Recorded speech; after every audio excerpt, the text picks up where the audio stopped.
Assalamu alaikum merhaba dinleyiciler. Aşağıda şulaydı mı? Haşiden ağamız için, çağırar için yerine yetirip veriyor. Dinlemeyi çalın. Din için başarılar bakalım.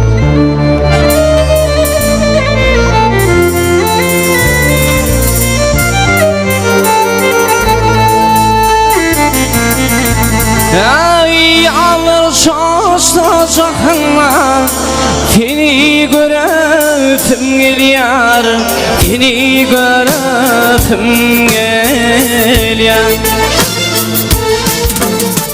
Gökte şafak batana seni göresim geliyor, seni göresim geliyor.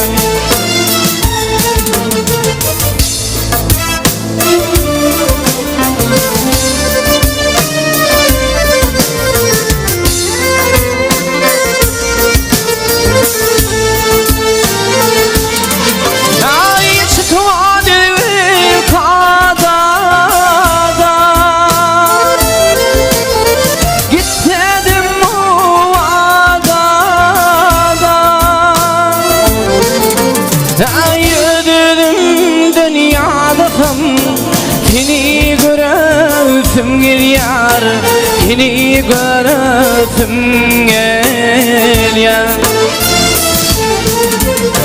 Yürüdüm dünyadadan, seni göresim geliyor, seni göresim geliyor.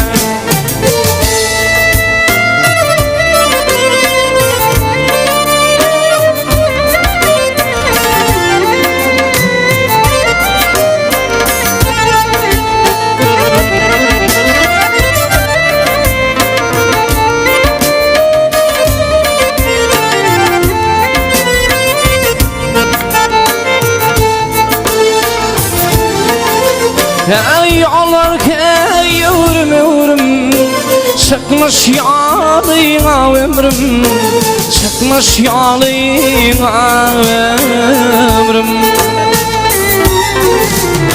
Aydım güzelim, seni göresim geliyor, seni göresim geliyor.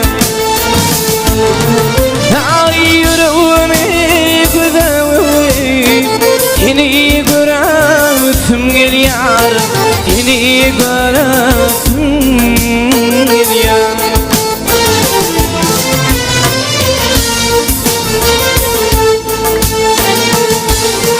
Ay şifa bulmayımın şoda, teşvim gülleygun şoda.